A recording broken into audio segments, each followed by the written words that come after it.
जिस दिन इस जीव ने धरती पर अवतरण किया, पैरट दो बैठते हैं पर मनुष्य तो जानता ही नहीं।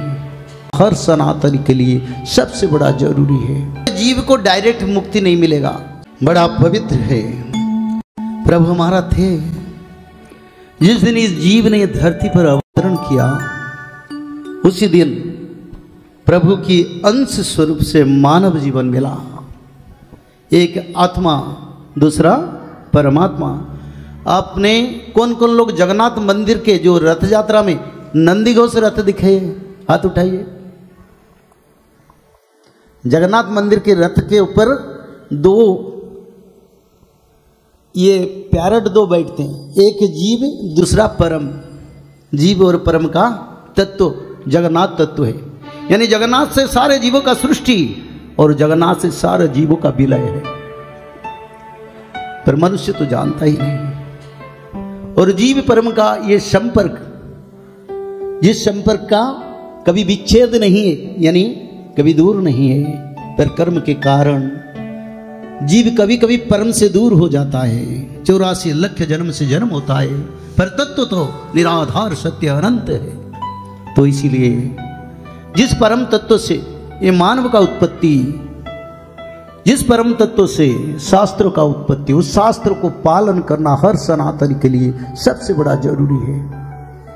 तो इसलिए श्रीमद् भागवत महापुराण द्वितीय स्कंद द्वितीय अध्याय में भगवान बोले जीव को डायरेक्ट मुक्ति नहीं मिलेगा, सीधा मुक्ति नहीं मिलना बड़ा कष्ट है। तो कैसे मिलेगा?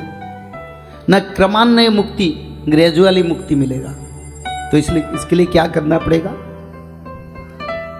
क्योंकि ये बड़ा तत्व अगर मानव जीवन मिला है तो मानव जीवन का एंड को भी विचार करना चाहिए। और जब एंड हो जाएगा तब क्या करेंगे? अभी तो समय है, कुछ कर ले। किसका पास 5 साल बचा है, किसका पास 10 साल बचा है, किसका पास 30 साल बचा है, किसका पास 50 साल बचा है।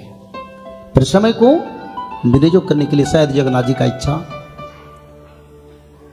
तो सुखदेव जी परीक्षित राजा को बताते हैं, बोले राजन, मानव का उद्धार के लिए भगवान ने बड़ा सरल कर दिए। ना क्या सरल है? ना ये जो स्थूल शरीर मिला है, स्थूल शरीर यानी पंचभूत का शरीर को स्थूल शरीर कहते हैं। उस शरीर का कार्य क्या है? इस शरीर का कार्य ही है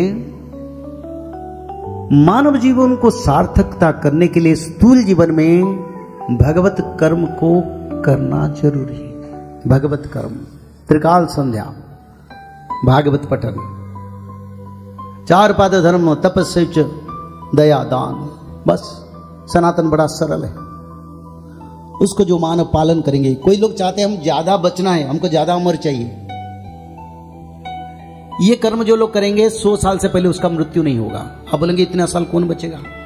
क्या जरूरी है? और 100 साल की उम्र में हमको तो डिपेंड करना पड़ेगा, और डिपेंड का जीवन का जरूरी नहीं है हमको। पर एक बात बताता हूं, आज सुनो, उसको हृदयंगम यानी उसको मन में रखो। कोई भी त्रिकाल संध्या करता है, भागवत पढ़ता है, 100 साल पहले से तो मृत्यु नहीं होगा। और मृत्यु इच्छा मृत्यु होगा, यानी बेड में जाके, मेडिकल में जाके 1-1 साल गुजरने के बाद मृत्यु नहीं होगा। कीड़े नहीं लगेंगे, घर लोग नहीं बनेंगे, नहीं ये हमारा के लिए लाइबिलिटी बन गया। उसका मृत्यु जितना जल्दी हो जाएगा। मृत्यु मांगते हैं, मृत्यु मिलता ही नहीं। पर सनातन कहता है जो ब्रह्म कर्म करते हैं उन लोगों का मृत्यु इच्छा मृत्यु होता है, और जीवन भर तक सुख मिलता है। और मनुष्य अज्ञान का कारण और गलत तत्व के कारण मनुष्य दुखी बन गया।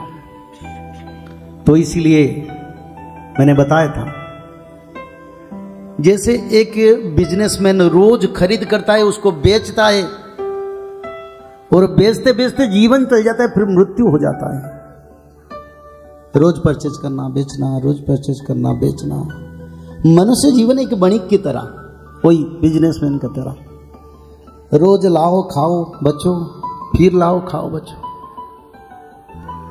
तो ऐसे वणिक जीवन में है मनुष्य धर्म तत्व को, जिस कारण जन्म हुआ है, स्थूल शरीर जिस कारण मिला है, जीव परम का जो तत्व, उसको मानव नहीं समझ पाता है। तो इसीलिए जो लोग भौतिक माया, भौतिक का अर्थ क्या है? सांसारिक माया, जो माया में पर्यवसित होते हैं और जिसका मन परिवार के साथ आसक्ति के साथ रहता है, मृत्यु हो जाता है, तब उन लोगों को क्या होता है?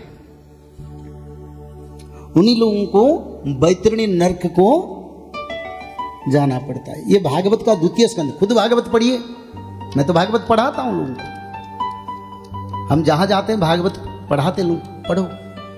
हाँ, कलयुग था कथा सुनते थे, आप सत्ययुग आ रहा है, खुद पढ़ो, खुद ज्ञानी बनो।